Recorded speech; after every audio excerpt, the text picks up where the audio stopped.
All right, welcome to Molly Does Music-ish Stuff. This is our first episode of a series that I'm going to call Weird Reverbs. We're going to be going over a number of odd reverbs and delving into what they sound like, the technologies behind them, and the things that they can do. Because some of them might be a little bit more run-of-the-mill, but they definitely do some weird things. In this episode, the first one, we're going to do a brief overview of what reverb is, what it sounds like, and the different technologies to get reverb. So I guess the first place to start is in the beginning of what is reverb. Reverb is the many reflections that sound goes through in a room, in an enclosed area. It doesn't need to be fully enclosed. You might hear reverb with just one or two walls if you're in like a pavilion setting or something. But reverb definitely occurs most often in a completely enclosed area, such as a room, could be a basketball court, library. Any enclosed area is going to have its own reverb. And that's that when you talk or play music or create any sound, really, it's going to go out from its point source and it's going to reflect off of all the surfaces that are enclosing you. So there are going to be many reflections, and those many reflections eventually, some of them come back to your ears and you hear them. I like to think of it as reverb sort of gives a sound a place to be. It can be in a big place, it can be in a small place, a bright place, a dark place, but reverb gives sound that feeling. There's a number of different ways to get that, and the first way is basically being in the room itself. And this can take a couple of different forms. You can mic the room along with miking the instrument, or even not miking the instrument. You can just back that microphone off, and it'll collect more sounds from the room than if it were up close. And that was the very first way of getting reverb at all. You had to be in the room. And this transformed into reamping a signal to a loudspeaker in a room with a microphone. And this is what we call the echo chamber or a reverb chamber. Abbey Road had some of these. These are I don't want to say famous, but they do take up some space because you can't put a whole bunch of other stuff in there. And excuse me. And they're not very versatile. I mean, you can put stuff in there to dampen it, but you can't really get a bigger room than what you already have. So the next iteration in technology was plate reverb. And this kind of falls into a category of electromechanical, of which plate reverb is one of basically two different technologies. Plate reverb is kind of like what it sounds like. You take a big metal plate. I've heard some people say it's aluminum. I've heard some people say it's other alloys. But either way, it's a heavy metal plate. You suspend it by springs, and you put a transducer, which is like the motor part of a speaker, like the thing that's behind the little cone cover. You put that on one side of the plate, and then you have that transducer, and then you have another transducer that picks that up. That's kind of more like the microphone part, and you put that somewhere else on the plate. And you can do different things to dampen the plate. Plate reverb sounds beautiful. People loved the sound of plate reverb. I believe the plates at the Abbey Road studios are like legendary.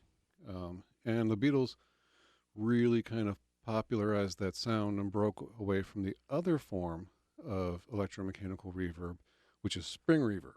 This guy here is a spring reverb. You're almost never going to see an actual plate reverb. They're rather big and kind of expensive. The cheapest one I've ever seen is like $3,000, and you have to freight it. They're really heavy.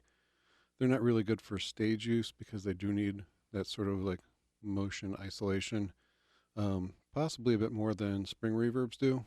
But you can find spring reverbs in a number of different places.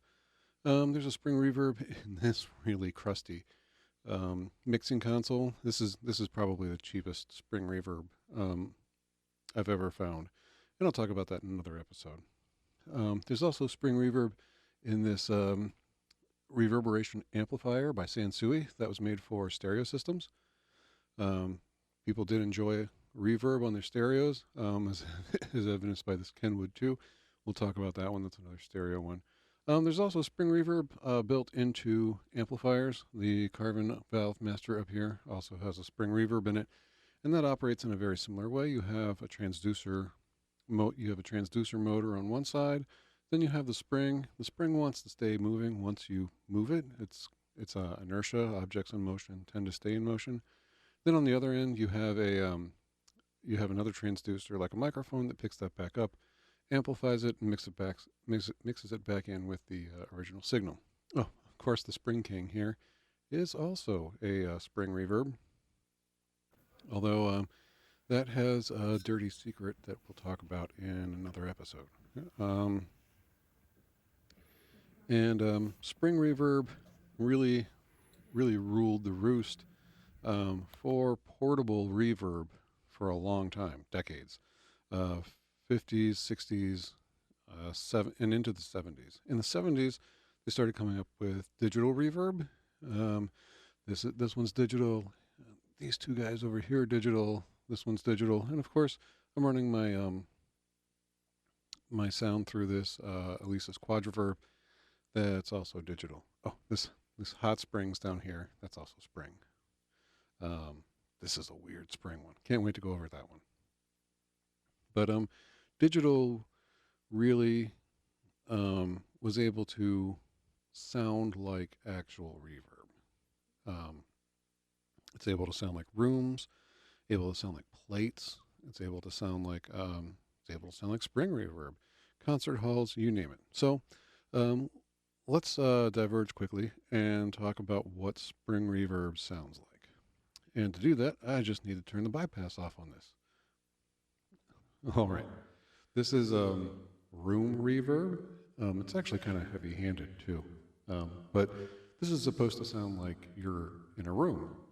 It would be a very bright room, like a bathroom with tile walls or something.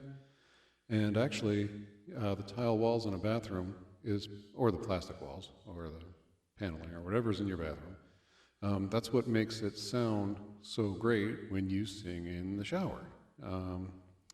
That's pretty much the place in the house where everybody sounds best to themselves, and it's precisely for the reason of reverb. So this reverb is pretty close. It dies out pretty quick. It doesn't have a long tail or anything. So if we go to something a little bit bigger.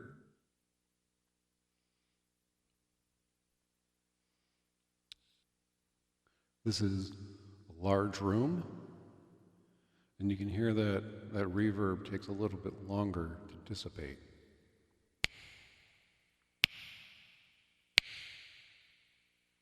And that's all the digital box. So if I go dry, that's all that sounds like.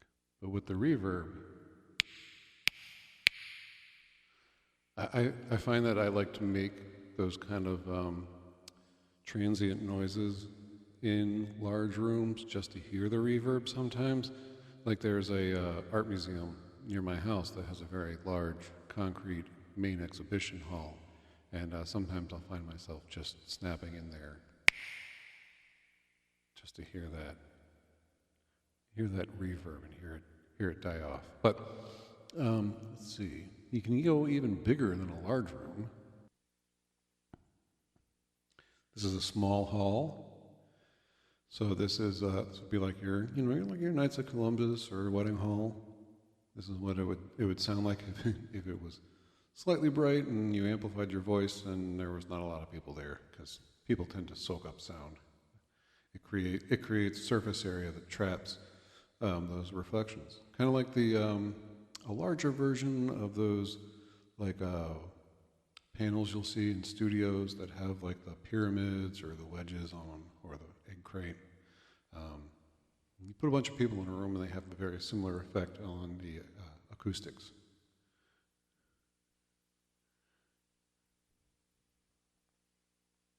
Oh, here we go. This is a concert hall, and you can hear it almost has like a little bit of delay in it, maybe like a little bit of echo.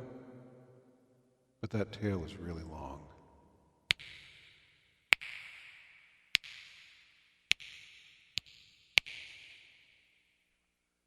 Yeah. So that's what reverb sounds like. And that's digital. Now, digital was kind of slow to pick up a little bit. I believe it was first invented, or first created in the 70s, and it would have been relegated solely to rack effects. And it would have been more of a studio sort of effect. I don't know if they would have been robust enough for traveling on the road, but you didn't really see digital reverb in effects pedals until I think it's the Boss RC2 or RV2 reverb. Their first reverb pedal, basically, was the first time you really saw digital reverb in a pedal. And that was kind of groundbreaking because it delivered, digital, good sounding reverb in a tiny little package. But in between then, when they were trying to get digital reverb into a, kind of roadworthy effects package, they stumbled on something else. And that's analog reverb, which this Kenwood is, and that realistic electronic reverb is over there too. It's obviously too small to have a spring in it. Maybe not the Kenwood, but the realistic is. And analog reverb uses bucket brigade circuits, the same bucket brigade circuits that you'll find in analog delay pedals. Now, basically what they did is they turned up the number of repetitions and they turned down the number or the length of time. So you can only adjust it for very short delay times, and it has longer repeats. But the problem with that is that reverb is not a single delay. It's not hitting a single surface and then coming back to you. Reverb hits many surfaces. It's many different time lengths. And maybe if they put I don't know, 4 or 5 bucket brigade circuits in there, all with slightly different times, it might sound more like reverb, but they didn't. They chinsed out and they only put one in, and they generally sound pretty bad. I actually haven't listened to this guy yet, but I've listened to the realistic electronic reverb, and it tends to sound either metallic or like a slap echo. We'll actually get into that at some point in the series, and we'll have a little episode on what I call analog reverbs.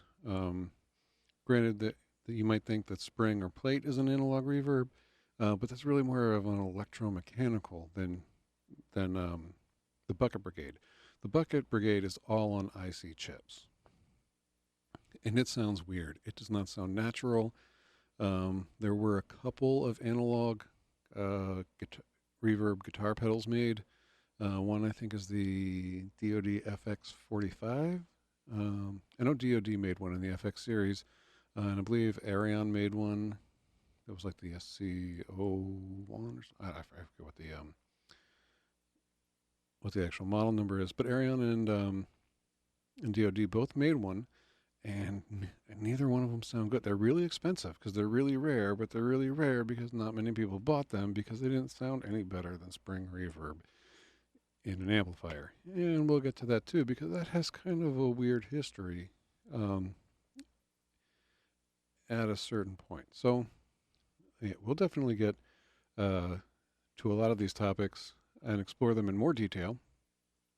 But to basically surmise, there's several different technologies for getting reverb, the sound of many reflections in an enclosed area, and that's basically being in the room and miking the room itself, or spring or plate electromechanical reverb, or digital reverb, or this weird in-between analog bucket brigade reverb. Reverb was used in a number of different applications. We can see home stereo, PA mixers, rack effects, guitar pedals, and actually placed in guitar amplifiers. We'll be exploring some in each of these. They even, believe it or not, put spring reverb in boom boxes at one point in time. I've seen spring reverb modules for them. I've seen spring reverb modules for car stereos too. So there was a time when they would really put it almost anywhere they could and just kind of shoehorn it in there. I don't know how. I'm definitely not going to get a spring reverb boombox. As cool as that sounds, I mean the springs are like super tiny. They're like this big, and those boom boxes are like $1,000 now. So I'd rather save my money and buy a plate reverb. That's like the size of this whole area here. Um, but yeah, I don't know. Maybe if I could get my hands on a car stereo spring reverb, that might be kind of cool. But that's the introduction to reverb. I hope you learned something. Um, and if nothing else, you got to see some of my collection of weird reverbs here, most of them. And if you have any questions, definitely put them down in the comments. If I didn't cover something or you think I got something wrong, definitely let me know down there too. I love interacting with you guys. If you like what you saw here and you want to see more of it and help me with the YT algo, as they call it, please like and subscribe. Hit the notification bell. That definitely helps these videos get a little bit more traction and gets me more noticed a little bit. And I'll thank you for hanging out with me this evening. It's been good going over some of these reverbs, and I look forward to diving deeper into them with you in the future. Have a good one.